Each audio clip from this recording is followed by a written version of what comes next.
Welcome to On the Point Podcast, a podcast for all things Overwatch with a heavy focus on League, discussing roster moves, weekly matchups, and Pride Month, y'all. Pride Month, contenders. We've got less to talk about than usual, but still a lot. Yeah, this is kind of our Stage 3 kickoff, so it's going to be a little shorter than usual. I say this now, God knows where we'll be by the end of this recording. I was going to say, don't you fucking commit that to audio, because you're fucking cursing us. At this point, people who listen know that we're like, we're going to do a shorter episode than usual, and 180 minutes later, they're like, why are we still here? We've never actually gone for 180 minutes.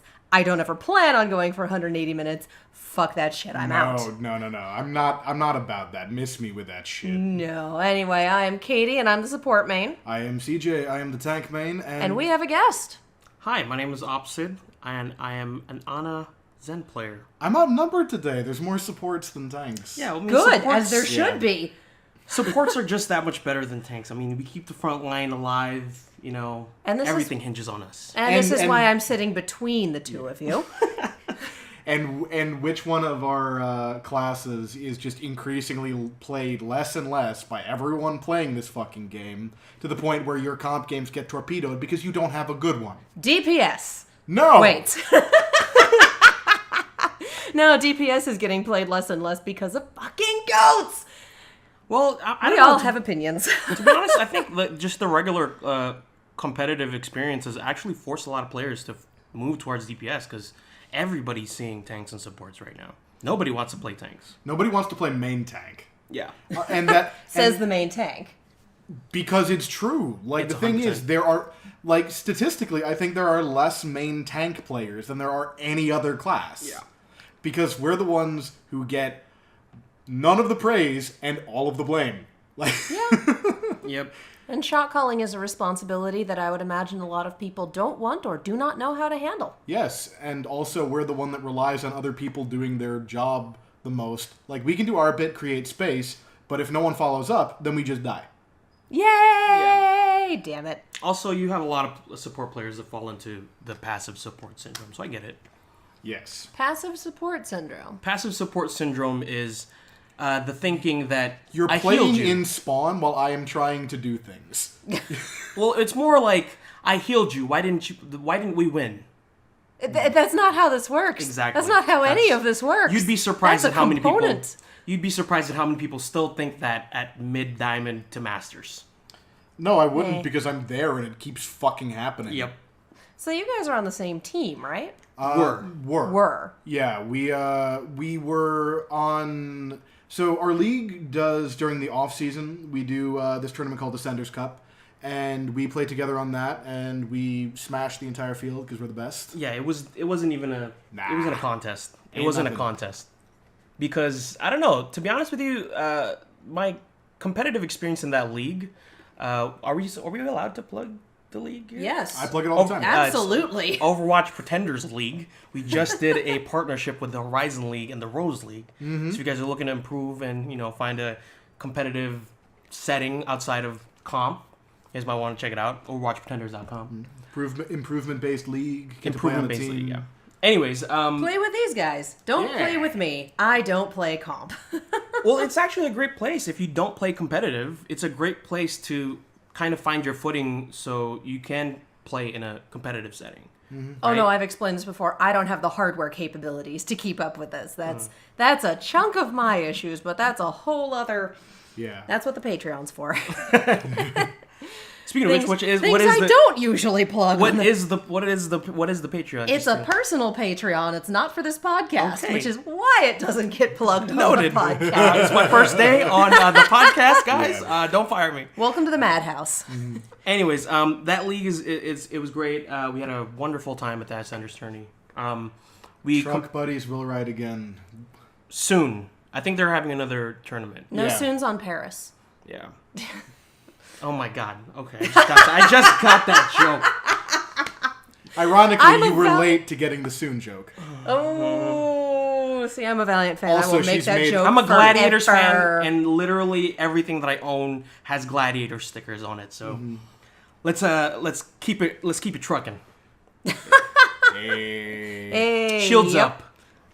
Yeah, the Gladiators are playing on a Pride Day this time around, which I We're going to talk a little bit about the Pride celebrations that are going on. I question the organizational capabilities of the Overwatch League right now because last year we knew about Pride Day months in advance and it was completely sold out. Like, we had tickets because it was just, hey, we'll go on this random Saturday because we don't usually get to go together. And then it was, by the way, that's Pride Day. And us in March going, glad we bought our tickets for June.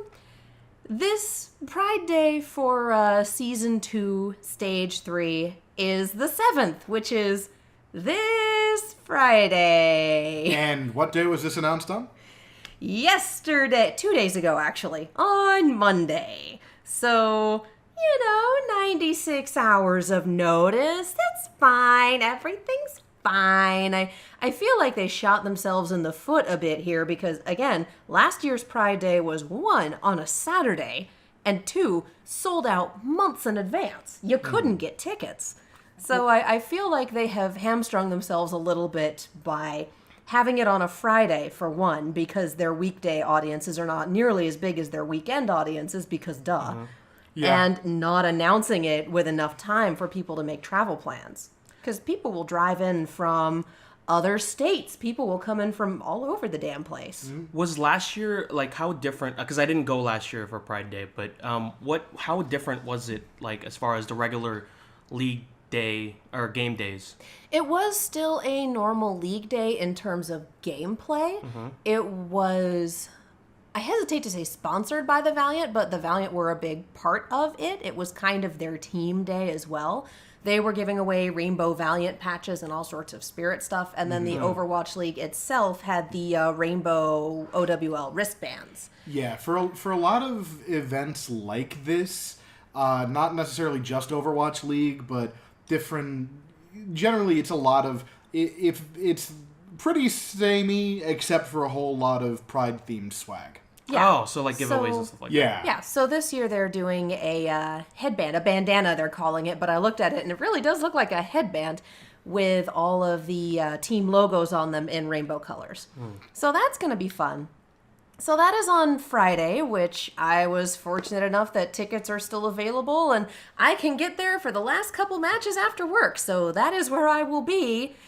Damn it, League, why didn't you tell us in advance? And also, sandwiched between the Valiant games, when the Valiant have been I want to say it, the best Pride partnership at this point. Yeah, they're the ones who of really supporting people, getting the ball rolling. They're playing on Thursday and on Saturday, and Pride Day is on Friday. They're the ones who are the most vocal and the most routinely vocal about this stuff. Yeah. And you'd think the Outlaws would be on that more, what with Muma.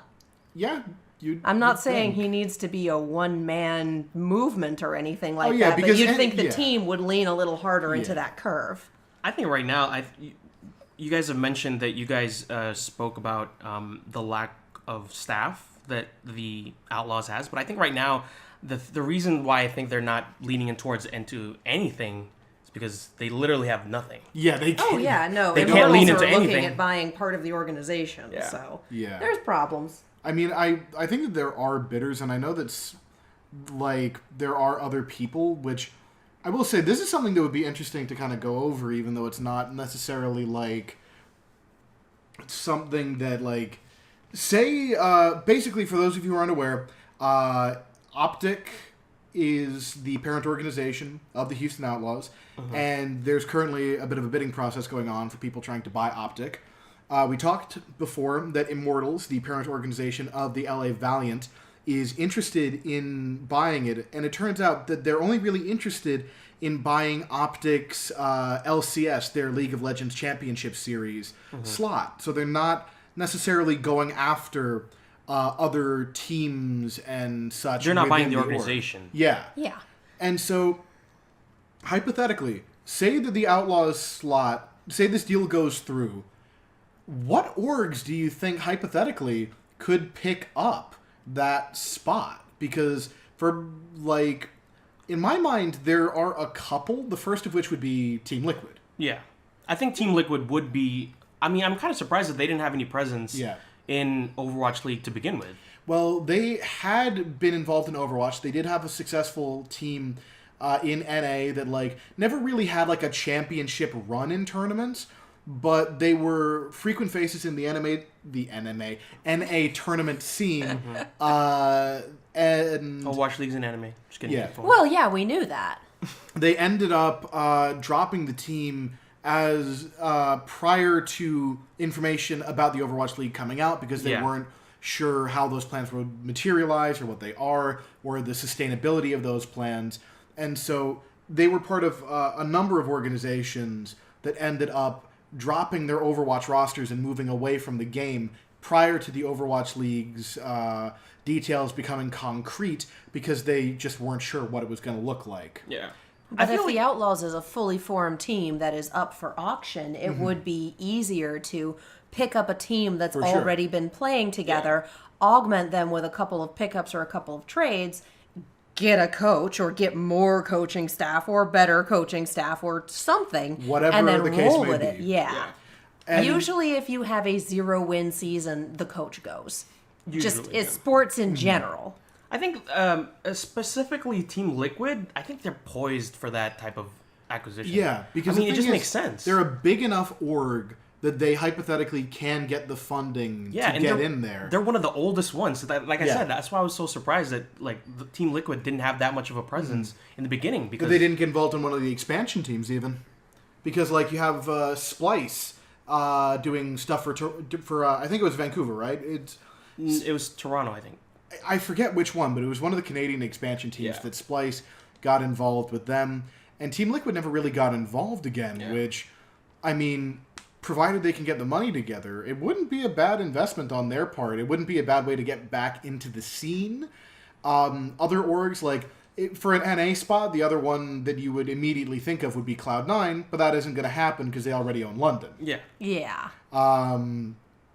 Other big orgs that hypothetically could get it, NIP or isn't EG like has some sort of partnership with another one of the teams? I'm not sure, but that's the only presence that I'm seeing that is lacking. Yeah, and for like another one that you could kind of look at is maybe NIP, but the thing is, NIP is not going to buy an NA slot. Yeah. They're going to buy something that'll let them represent the Scandinavian region because that's what NIP does. And the branding for Outlaws, I mean, it can't be more NA. Yeah, exactly. Yeah. It's very much Yeehaw, Texas. Yes. And I mean, I've said this before, I'll say it again. I think that Outlaws have one of the best designed logos Oh, they do. in the do. league. Their if branding not is the best. fucking pog. It's on point. Yeah, so it makes sense for an organization to come in and say, oh, here's a team with a built-in fan base despite their records and a fan base that is clamoring for merchandise that isn't made by fanatics. And also- this is a money-making opportunity, even just off the merchandise. And also, even if you end up dropping and rebuilding players, like we've talked about how certain, weaknesses in the roster based on a lack of flexibility for certain players or a lack of dependability, whatever the case, you still have a bunch of pieces that can be used to form a really strong competitive team in there. Oh, yeah, and each of these players at this point is their own brand. Yeah. Yeah, I think they're one of the few teams that have, like, their players, you can build brands right off of, like, Oh, who yeah. they are. Everyone is a name. Mm-hmm.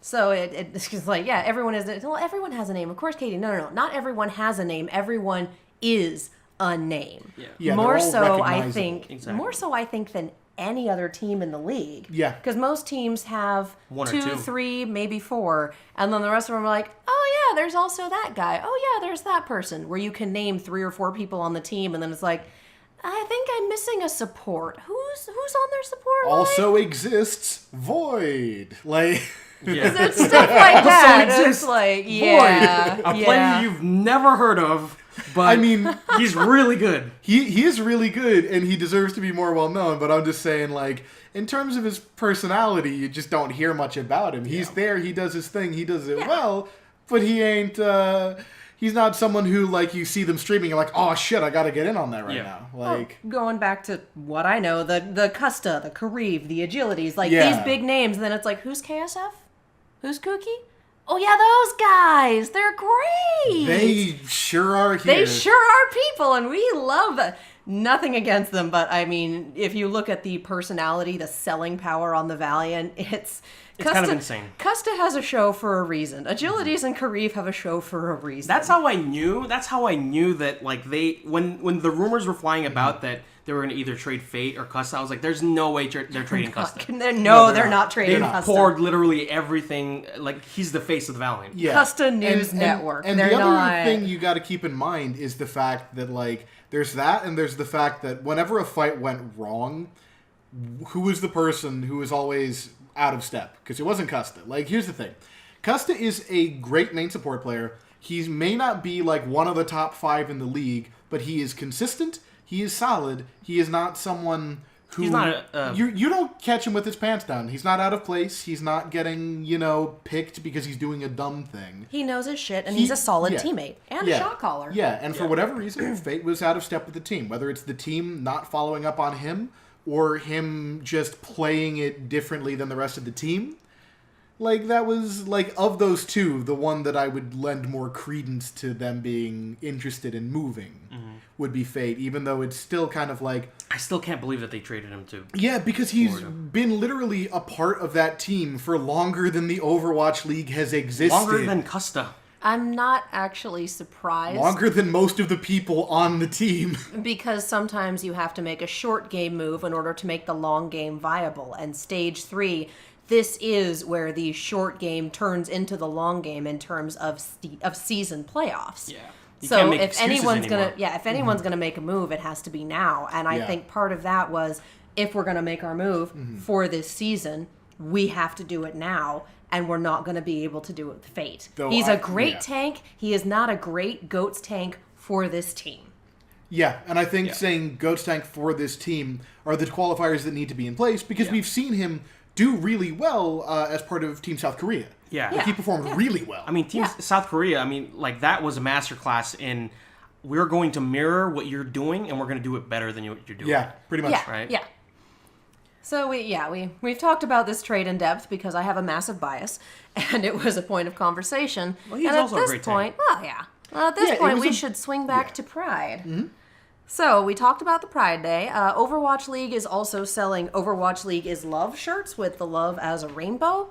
However, they have yet to say where they're donating the profits, if they're donating the profits, which seems a little iffy.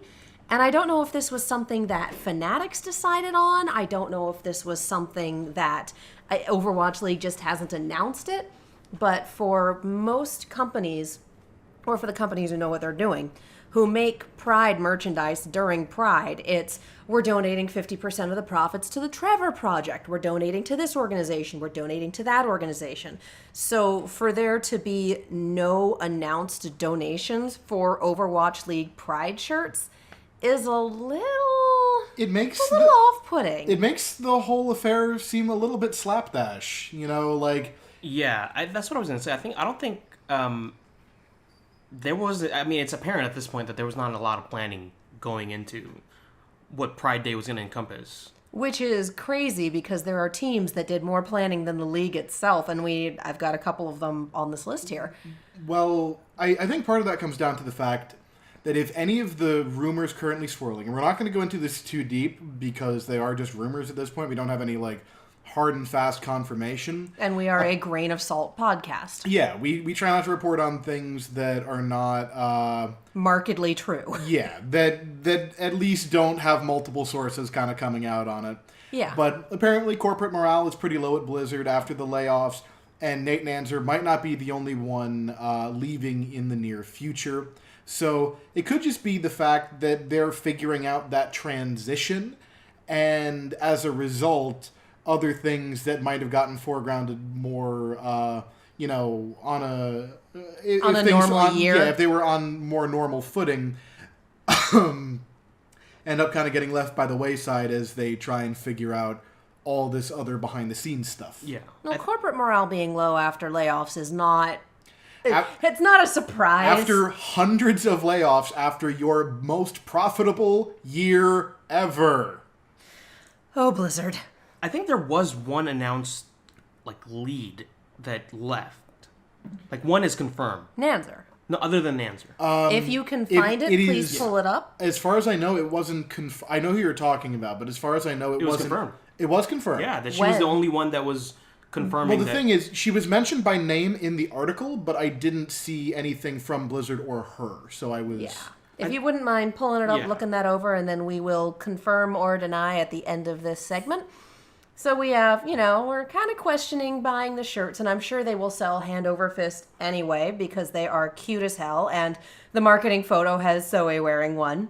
So that is how you sell shirts. Yes. You put them on arguably the most attractive person in the league and go, hey, they look amazing. Like, yep. Yeah. Yes, they do. It's a good strategy. She is life goals. So there's question marks for that, with Overwatch League potentially joining the legion of brands who make rainbow merchandise but don't actually do any donations off of it. We don't know, but many a person has asked, and literally no one has confirmation. Question mark.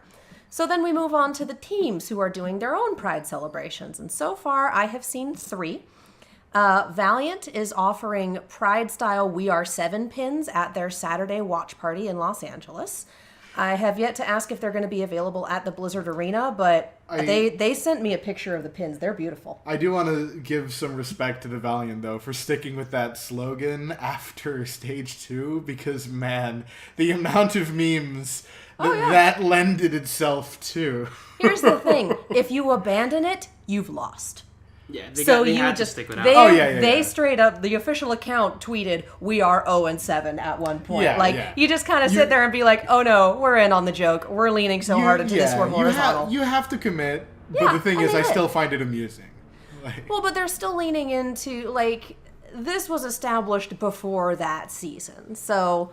I like it. And again, they sent me a picture and it is just beautiful. Yeah. It's the logo. It's the winged helmet logo, but instead of a V in the center, there's a 7 cutout on a rainbow stripe background. They're nice. They are good looking pins. So they're giving those out at their watch party on Saturday. Gladiators are giving out LA Pride shirts in exchange for donations to the Trevor Project. They do have an announced donation for the Gladiators. Yeah, for the Gladiators. Yeah, yes, they have confirmed that. They sent that out. So for the first 200 people who donate at least $20 to the Trevor Project and send the email to the Gladiators, and they have a tweet about this with the correct email address and whatnot, the Gladiators will reply with a survey, and you basically fill it out, pay for shipping, and there's different amounts of shipping for continental, international, etc. And then they will send you an LA Pride shirt, which they look good. I'm still waiting to hear back on what the sizing looks like, because being a woman and buying clothes is essentially the same as divination. You never fucking know what's... Yeah, no. Women's clothing is sized by voodoo and the phases of the moon. I'm sure they're unisex, but I would still love to see a size chart or know what brand they're printed on so I can do my own research. Also, I found what we were digging for. It is still just a rumor at this point. It's still just a rumor. It is rumored that Kim Fan, or Fan, I don't know how to pronounce it. Yeah, that's what I was looking, because I had the article. Yeah, who is global product director of Blizzard Esports. Mm-hmm. I just found it, literally just now. So it is still just a rumor. She was named. She was named by the anonymous source that reported the potential future departures, but it is not yet a hard and fast fact. And therefore, we're not really going to put some stock in that. Yeah. It's no. Just so keep in mind that is a rumor. Yeah. It's only been one site, right? Or it was Dexerto, and then other people reporting on Dexerto's story. So it's just one source. Yes. Yeah. Yeah. So I don't know. Now I'm kind of casting doubts on... Yeah. Throw it in the rumor bin, you guys. Yeah. We will see whether or not that becomes a thing. Yeah. So yeah, Valiant are doing a thing. Gladiators are doing a thing. Gladiators are also sweetening the deal a little bit. For donors who donate over $100 to the Trevor Project, they will receive a signed Gladiators photo as well as the shirt. So, I don't know if they have hit their 200 mark yet as of the time of this recording. Definitely worth it to check. And Florida Mayhem, who is a team that I'm pretty mad at their organization, has impressed me with this. For a whole lot of reasons. For a host of reasons. They are selling Florida is Love shirts in much the same style as the Overwatch League is Love shirts, where love is in rainbow. They are donating all of the profits from the shirts, plus a flat $5 per shirt sold to Equality Florida. Mm-hmm. Which, damn, guys. For an organization whose upper levels have made some questionable decisions and had some questionable execution on those decisions, this is a damn good move. This was a solid win. I'm impressed. Yeah. Especially, and it's just like, good. They needed a fucking win considering From how all much the L's that they've been holding for these they past... have been accumulating L's. They are hungry for it. This is a good So win for them. they needed a good PR move, and coming straight out and saying, we're doing this, all of the profits are going to this organization, and we're donating $5 per shirt on top of that to this organization. They're going to be in the hole for this one. And that's, charitable donations. Good for them. You're starting to dig yourselves out of that hole. Oh, there's a joke here that I might cut later. You know how most people dig a hole to China? Oh my God. They're digging a hole to Korea. I can see that joke.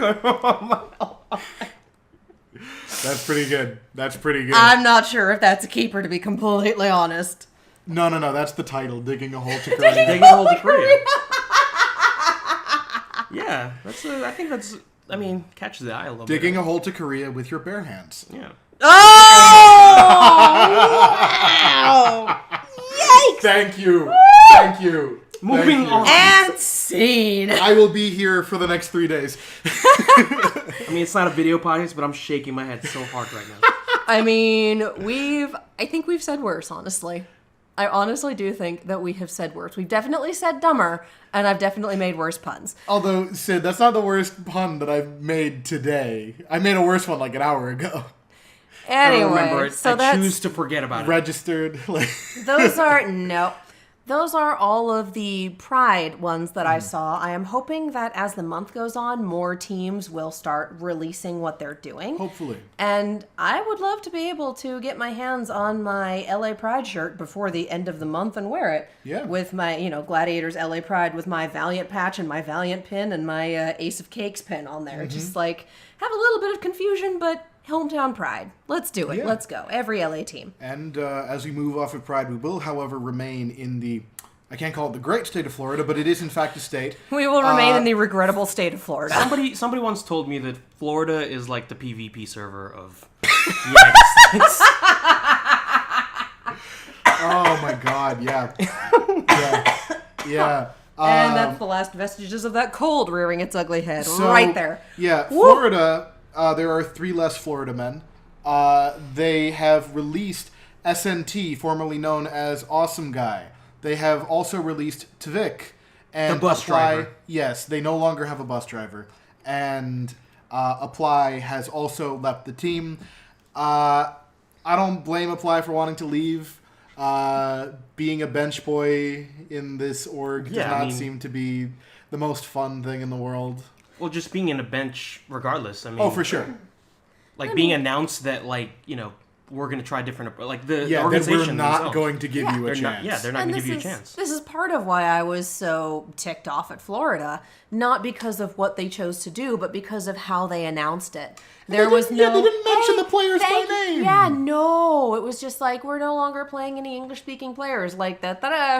Okay, you want to maybe thank them for their service? We're just going to dive headfirst into the Walmart $5 movie bin of Korean contenders and just see what we can grab. Okay, maybe don't phrase it that way.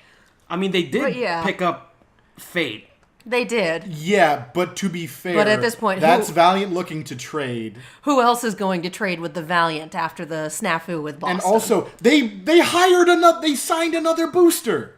They signed the Burem. I don't know who that is. He played on. God, I talked about it last time, but That's he played. Right, yeah. He played on. I think it was X6. Just refer to the last episode for 1 season, and then got blackballed for boosting, and so it was a thing that I talked about last time. Of They've alienated EU fans by cutting all the EU players. They've alienated NA fans for being by being a train wreck, and they've alienated the Korean fans by hiring 2 boosters.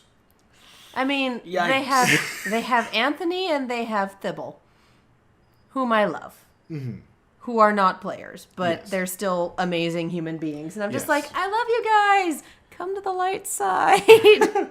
For those of you who don't know, when you see the one person wearing a Florida jersey sitting in the front row, usually with the Gladiators front line, that's Anthony. Yeah. He is a good human being, and He's we good. all love him very much. And Yes. he's a very talented graphic designer.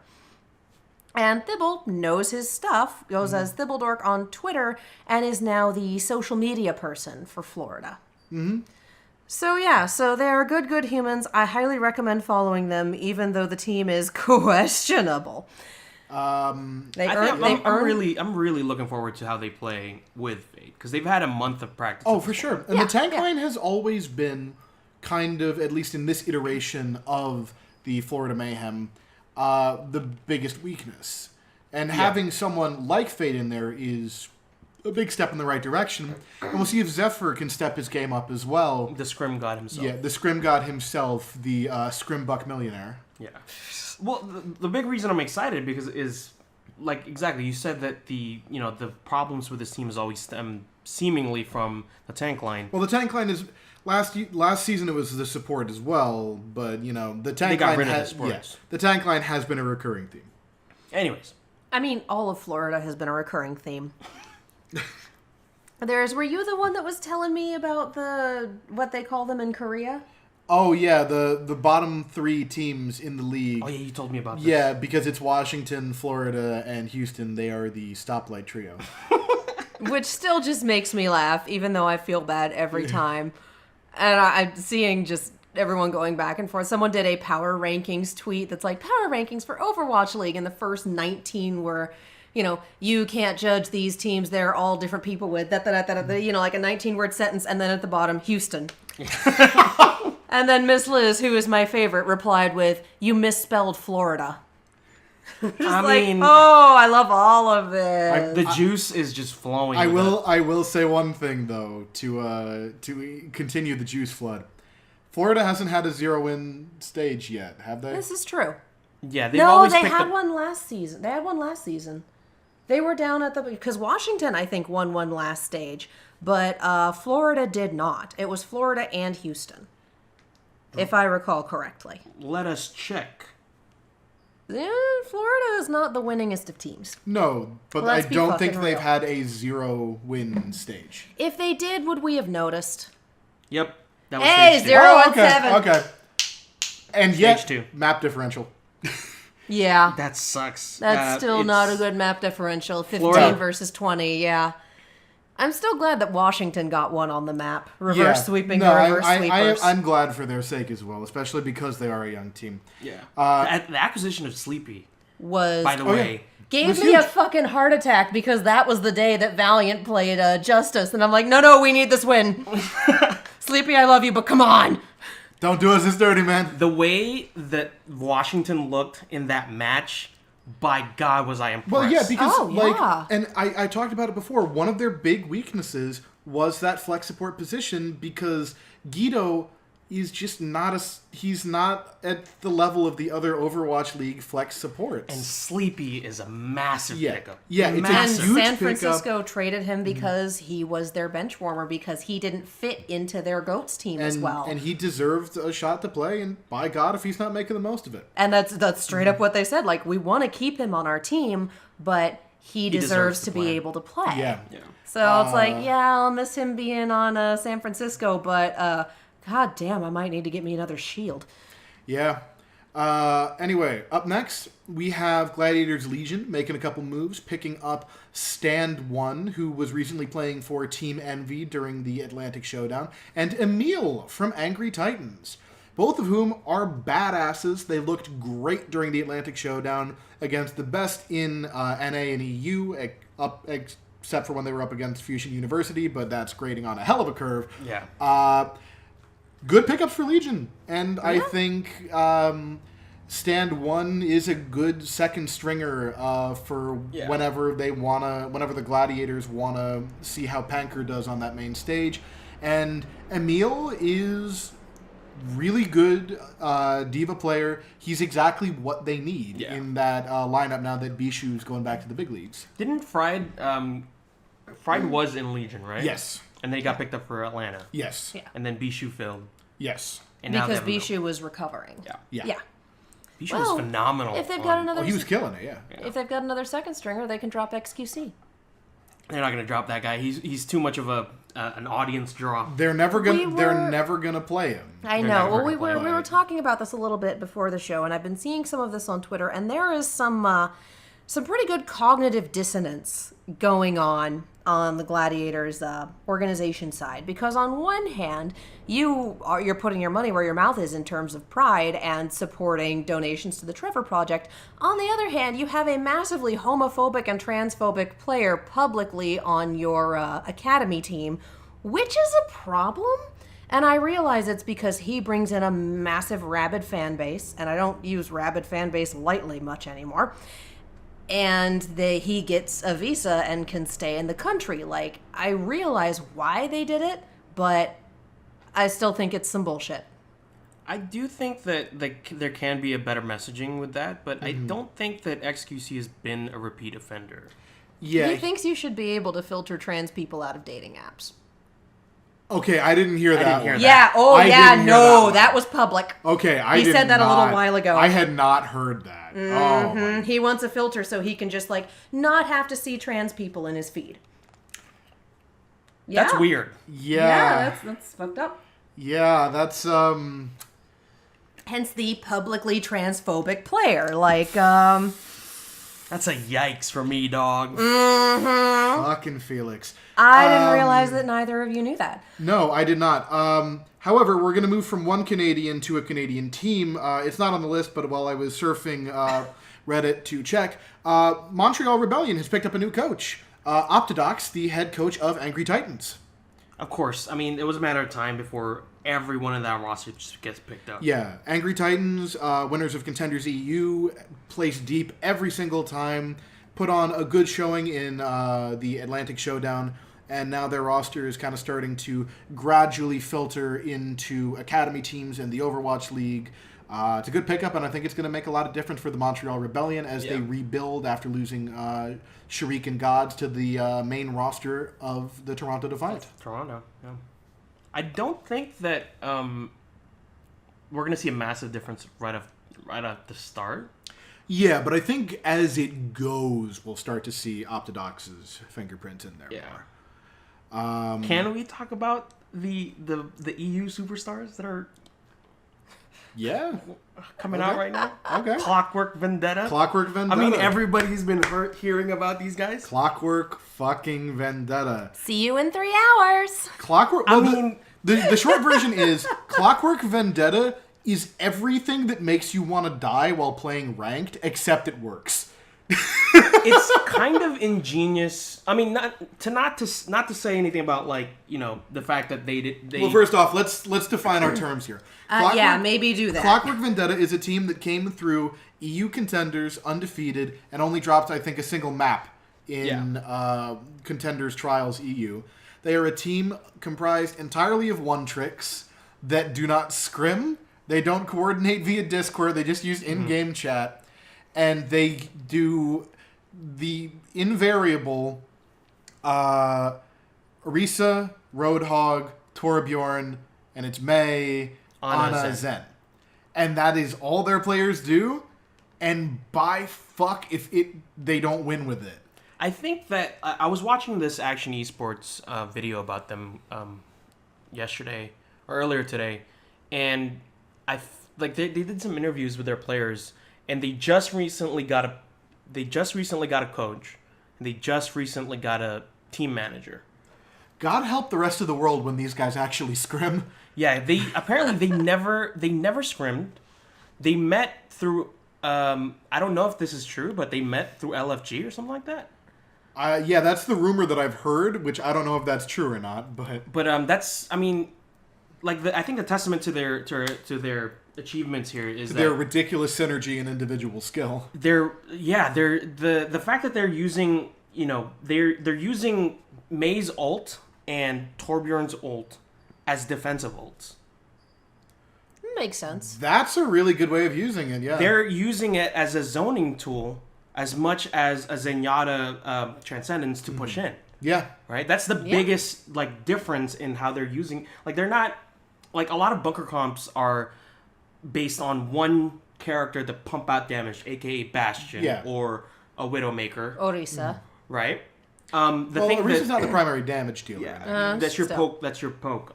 But the biggest thing that I think that differentiates them, and what Action has actually put forward in their video, check out that video, it's actually pretty good, is that their damage is consistent, right?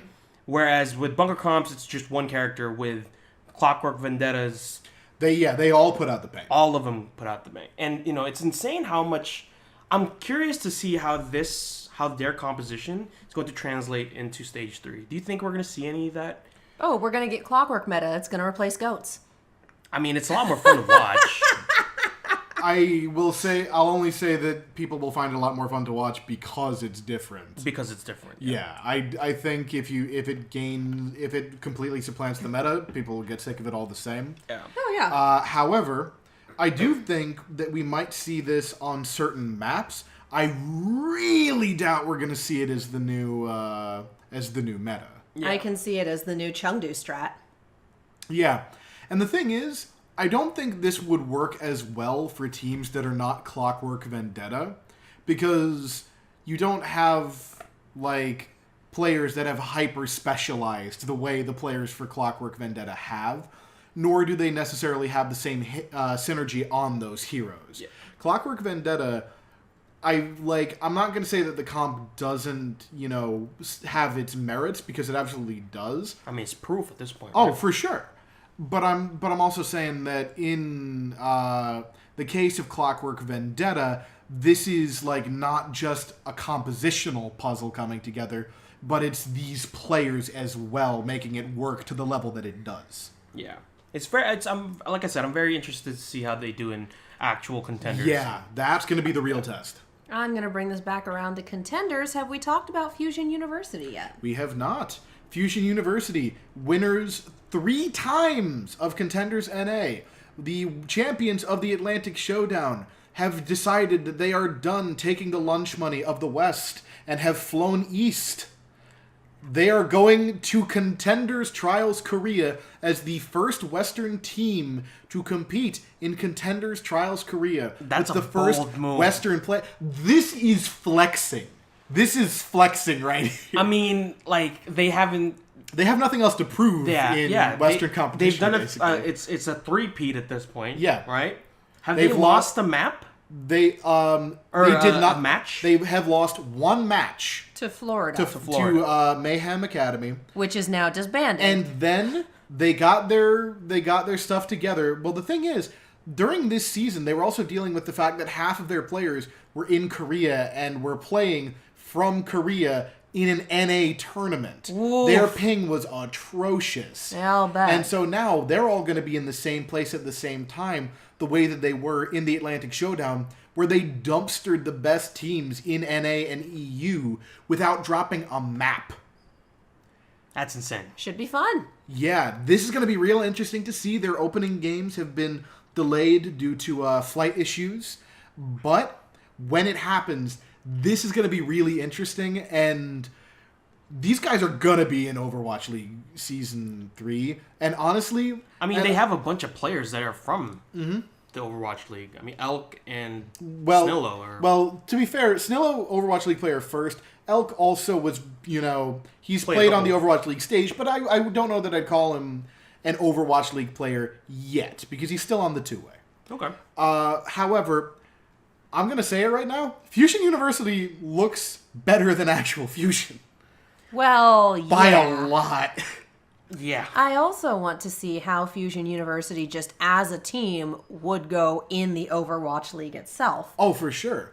And they're going to face their highest standard of competition yet in Korea. Yeah.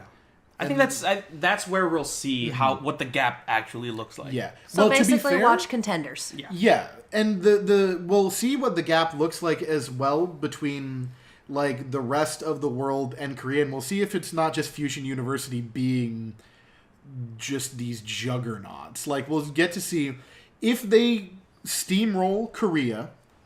We know that the gap might not be as big between Korea and the rest of the world, and Fusion University are just monsters. Yeah. If Fusion University struggles, we'll know that Korea is still by far the strongest region. And if they do well, but still face a bigger challenge, we'll know that the gap maybe is not insurmountable, but it's still there. Yeah, I don't think we're going to see the gap close at all. I mean, the World Cup showed us that the gap is definitely not even close. I am going to call shenanigans on that because most of the players on Korea were from one team. I mean, Okay. As in, it was primarily New York XL with Fate. This is true. with Fleta Fate and Fly. Fury. Uh, Okay. You're 50%. You're still taking the majority of a roster as your core, and then tacking on literally some of the best players in the world at what they do. Of course. And that's why I say that the gap is nowhere near. I'm just saying that that's not as indicative as it might be, because that doesn't indicate the average level of strength. Okay. yeah. Yeah, because you're saying the best of the best from the Overwatch League, and a lot of the teams that they were playing did have a lot of Overwatch League players, but not all of them were uniformly all Overwatch League, all best in their all the roles. best in their roles. Yeah. That's the equivalent of saying that there's a massive gap between like the AL East and the NL, the like Atlantic Division and the The metaphor isn't there. Basically, it's the difference between saying like the AL and NL in baseball when you've taken the all-star team from the AL and then just a random National League team. That makes sense. Yeah. Yeah, I can see that. I'm just saying that doesn't necessarily prove the point. I don't even know who This are is the greater experiment to me. I don't Well, even know and- who are the best like in Korea right now. Is it still Runaway? Their second Runaway, team? Element Mystic are the two big ones. For sure. And then you have a few others that have stand out, like Meta Athena or Team Meta, whichever. There's always a meta team doing well, and then you have others that you're going to see: WGS Armament, Geekstar, depending on who makes it through trials. Yeah.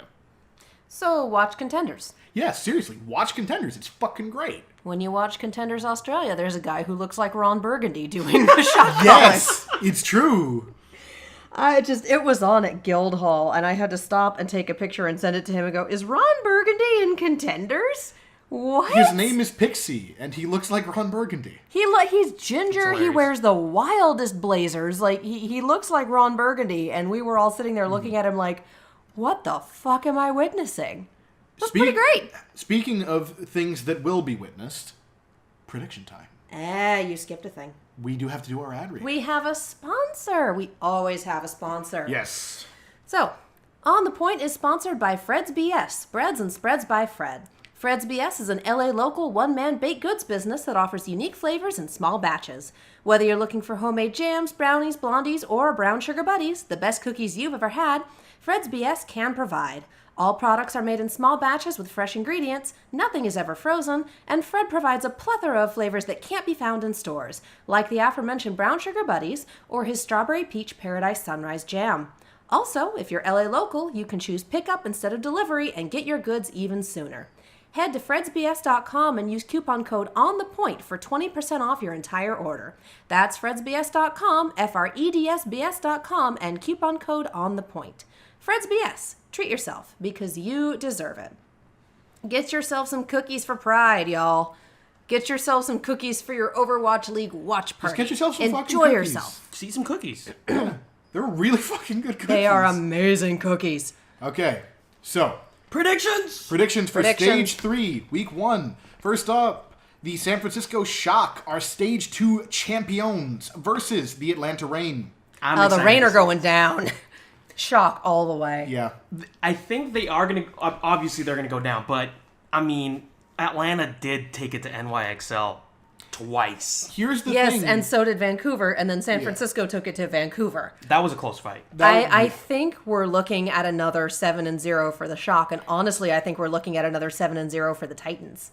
Yeah, they don't face each other. They don't. The Bookers building the hype for the matchup. Yeah. Unintentionally, we what? thought it was going to be NYXL versus Titans that was going to be the hotness for this season. But nope. But Shock the system.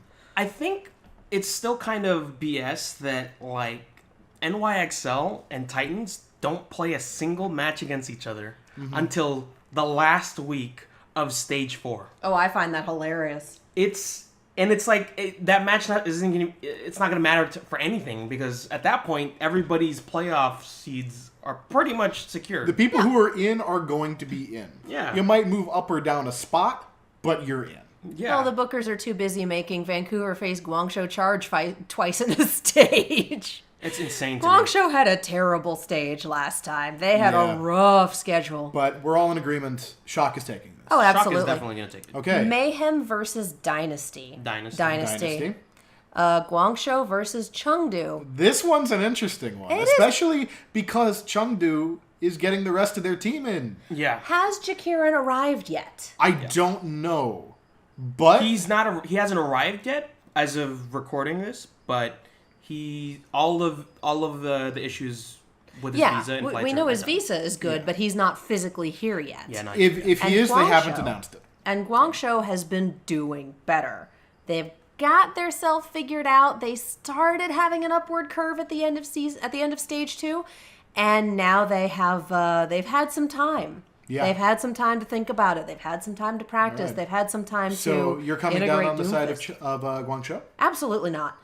Chengdu all the way. I love my crazy people. You're putting them over and then burying them immediately. Oh no, it will be an interesting match, but I'm absolutely putting this one on the side of the crazy people. Yeah, I think love them. Chengdu has proven. I mean, it's the match that sticks out to me the most is their match against Vancouver in Stage 1.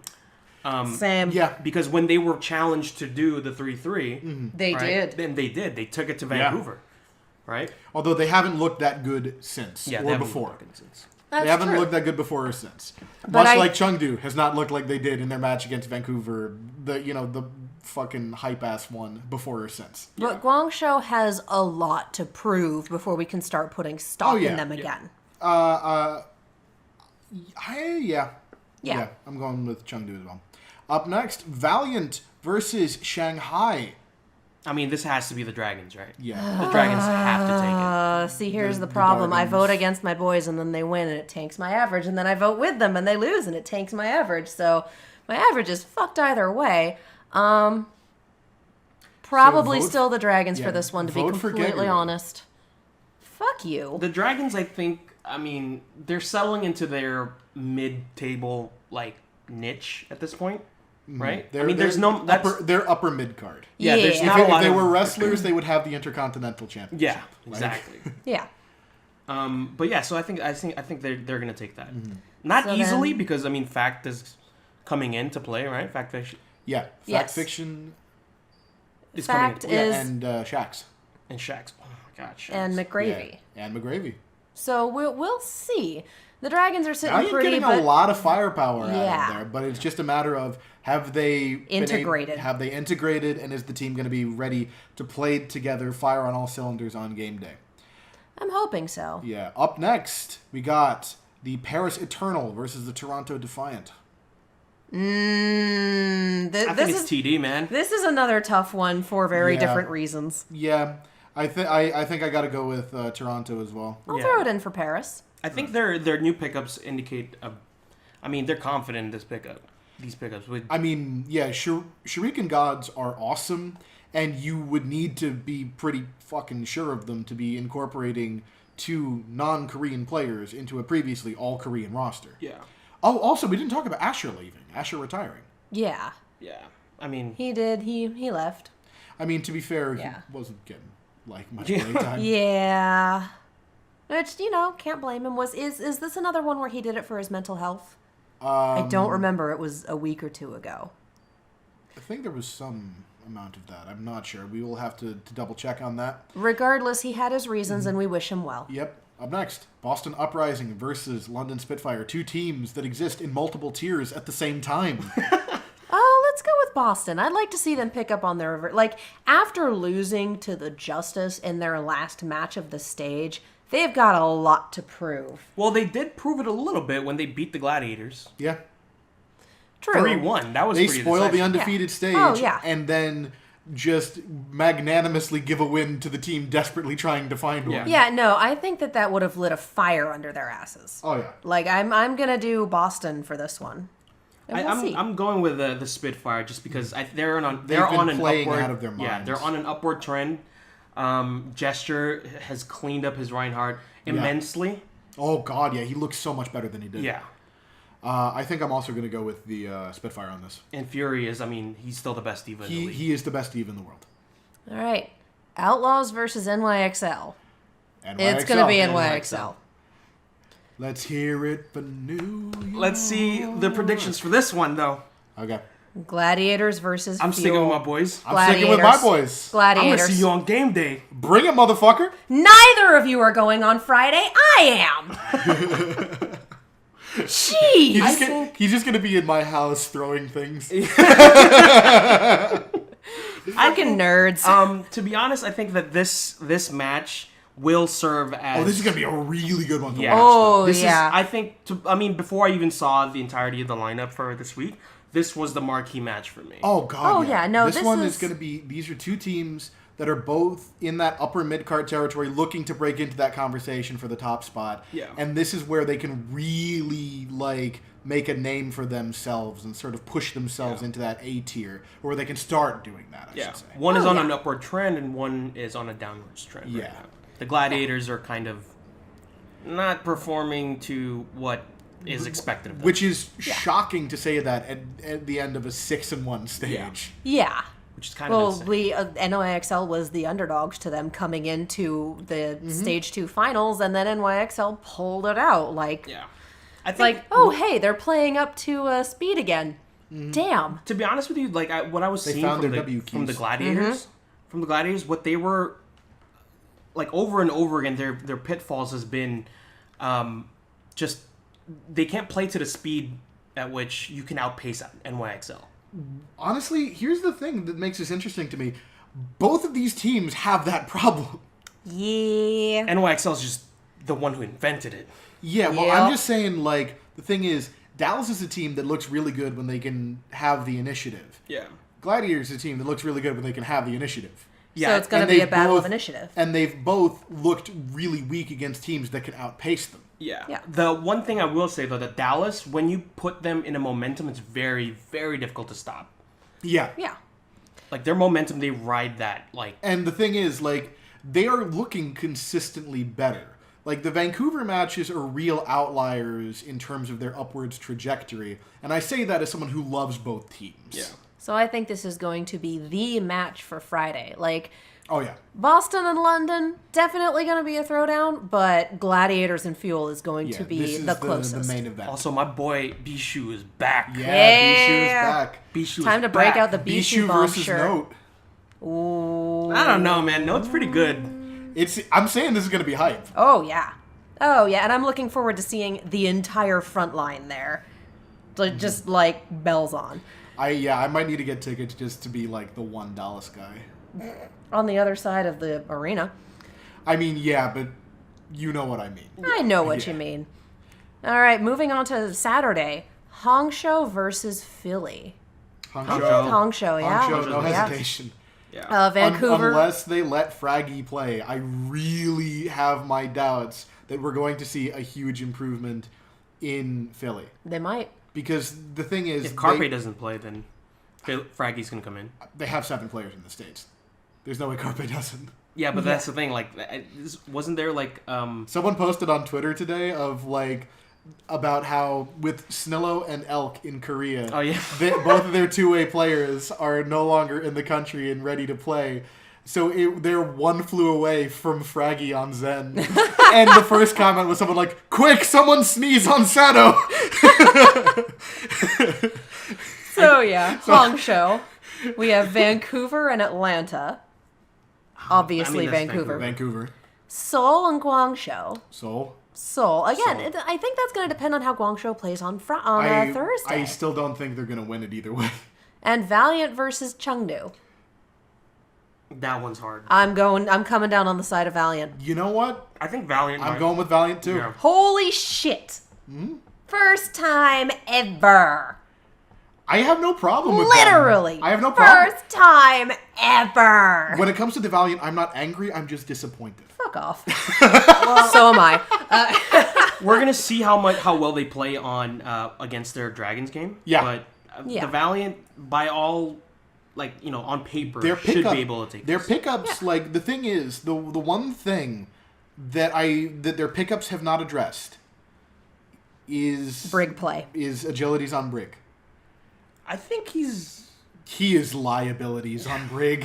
I'm sorry, but he is. He I is. love him, but he is. He is okay in a league where you need to be better than okay. Yeah. He is damn good when it comes to DPS. He would be but fine on a contenders team, but he is not on a contenders team. And we've talked about Brigitte plays like a tank, and DPS plays so differently from tanks. And if you try to play Brigitte like a DPS, you will get murdered.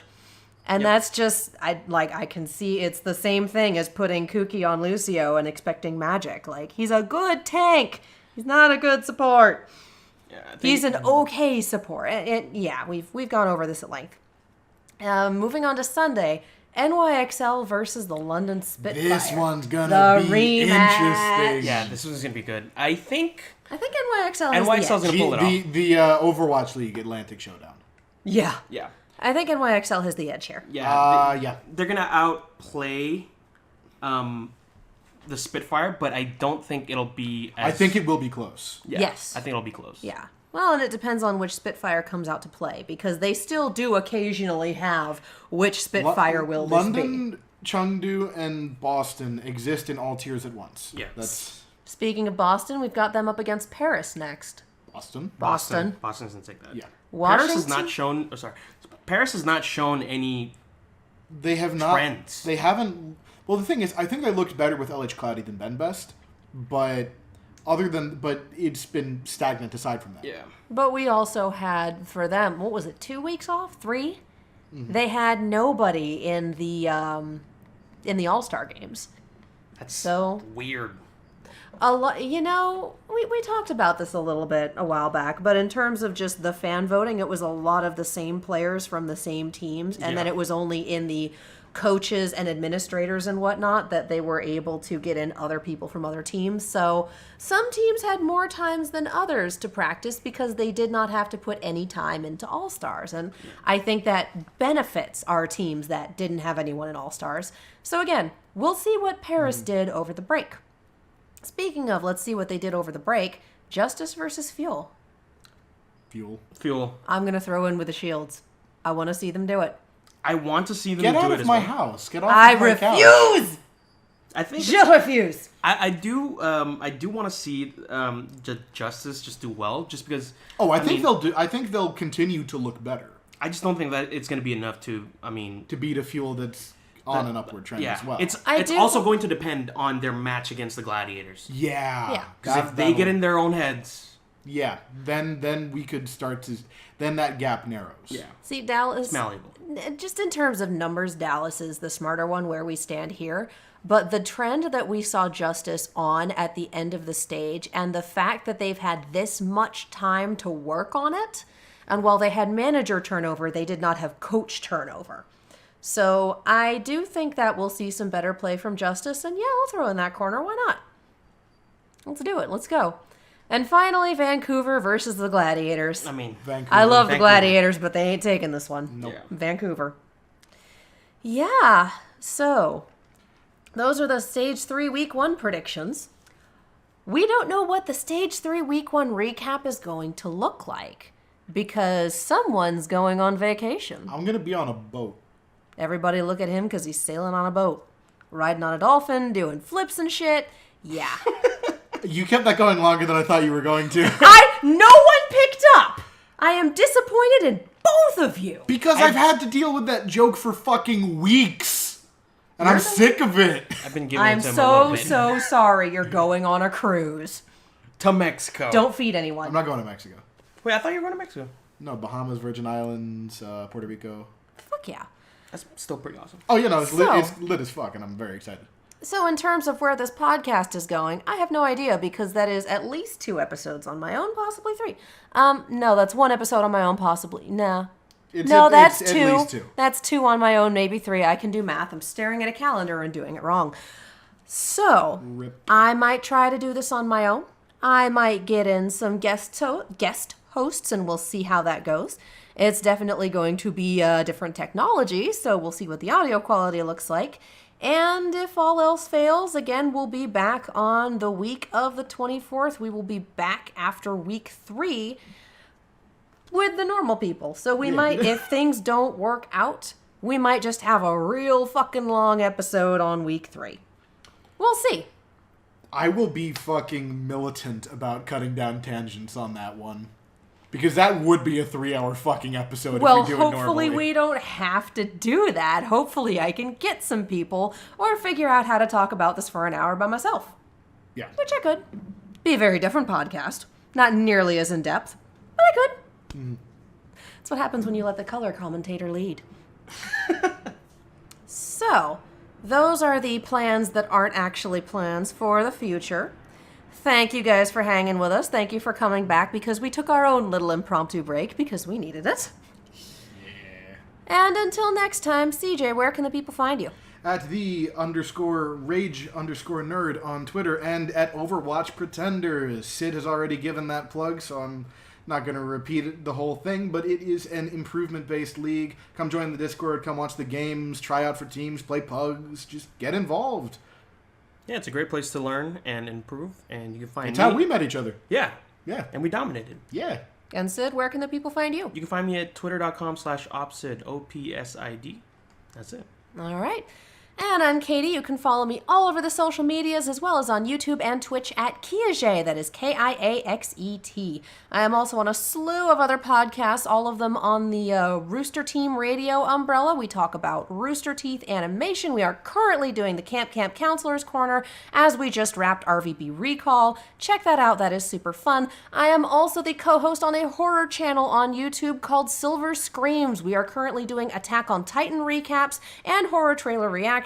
And as I am a complete wuss, there are some pretty damn good jump scares there. Check that out as well. You can follow this podcast on Twitter at OnThePointPod. You can follow us on Anchor.fm at OnThePoint. You can also support us via Anchor. And as always, supporting our sponsor supports us. So head over to fredsbs.com, FREDSBS.com, and use coupon code OnThePoint for 20% off your entire order. We're going to have a lot of fun. Happy Pride, you guys. We have anything else? That's it for me. No? Yeah, I'm good. All right, let's C9. Woo!